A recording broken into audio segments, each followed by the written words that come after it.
यलय गणेश सहकारी बहुद्देश्य सहकारी संस्था निन्याक्कगु वार्षिक साधारण सभा जुगुदु शनिबार जुगु ज्याजोय उलेजा गणेश सहकारी ज्येष्ठ तुज नानीमय महर्जन यानातिगु ख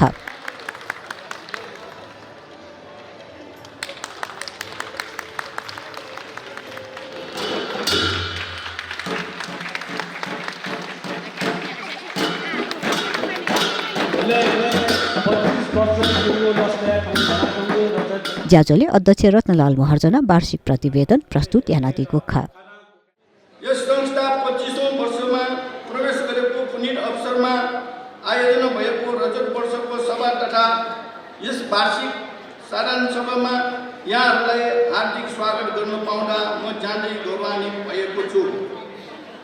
नेपाल सरकारले अपनाएको सहकारीको सिद्धान्त नै आजको युगमा सुहाउँदो भएको महसुस गरी सहकारीको सिद्धान्त मूल्य र मान्यता अनुरूप यस सहकारी संस्था सञ्चालन गर्दै सहकारी क्षेत्रमा सदा नै महत्त्वपूर्ण भूमिका निर्वाह गर्दै आएका छौँ।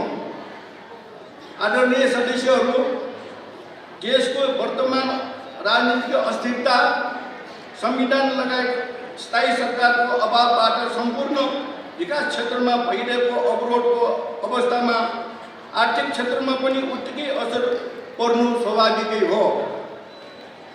उद्योग व्यवसाय, कल कारखाना लगायत घरेलु व्यवसायमा पनि उत्तिकै असर पुगेको बेहोरा सर्वविदित छ। यसै कारणले आर्थिक गतिविधिमा वर्षेनी आएको शिथिलताको बैंक तथा वित्तीय संस्थाहरूको बीचमा तीव्र प्रतिस्पर्धाहरू देख्नु स्वाभाविक नै हो।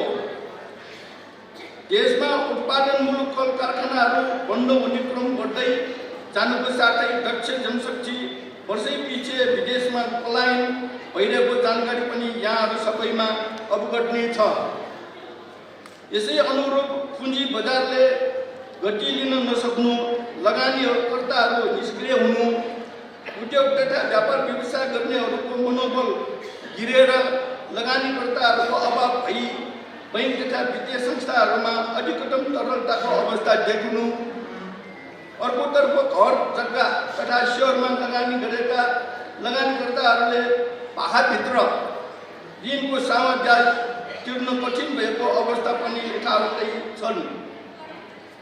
यस्तै समस्याहरू देशभित्रका आर्थिक क्षेत्रमा आइपरेको साथै यस संस्थामा पनि असर परेको छ।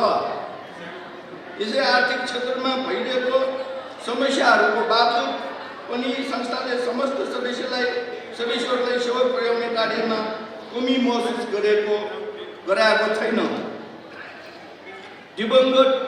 विगतका केही वर्ष झैँ अस्थिर राजनीतिले गर्दा आर्थिक कारोबारमा आएको ह्रास एवं अर्थतन्त्रमा देखा परेको प्रतिकूल परिस्थिति तथा देशभित्रको संवेदनशीलतामा हामीले सुरुका दिनदेखि सतर्कता अपनाएका कारण हाम्रा लागि लाभदायक बन्न गएको कुरा यस वर्षको उपलब्धिबाट यहाँहरूलाई पुष्टि हुने कुरामा म विश्वस्त छु।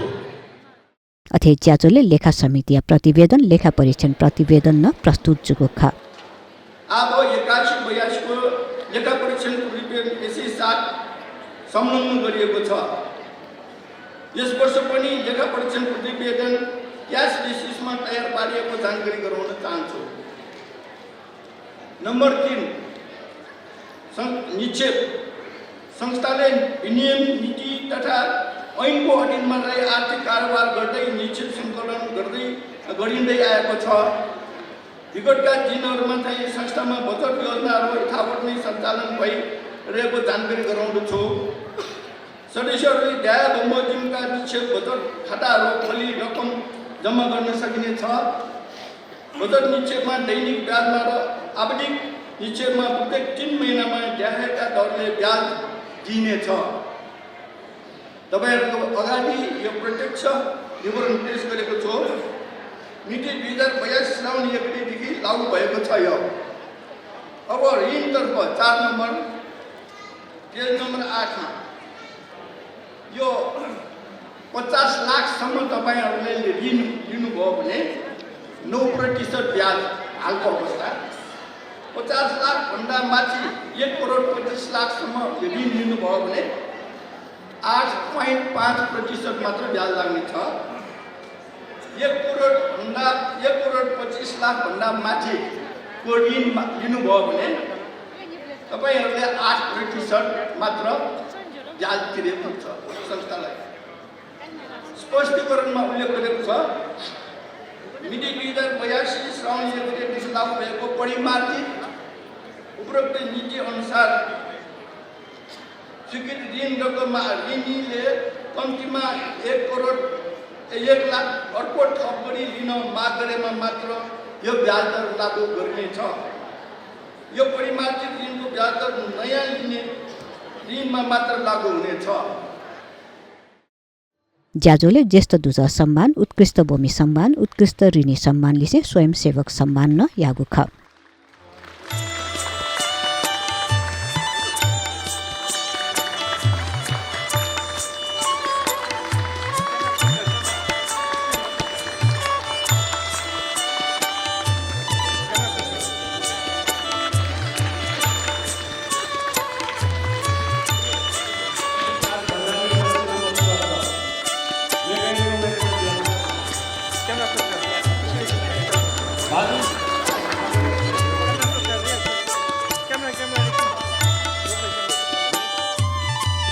Doesn't take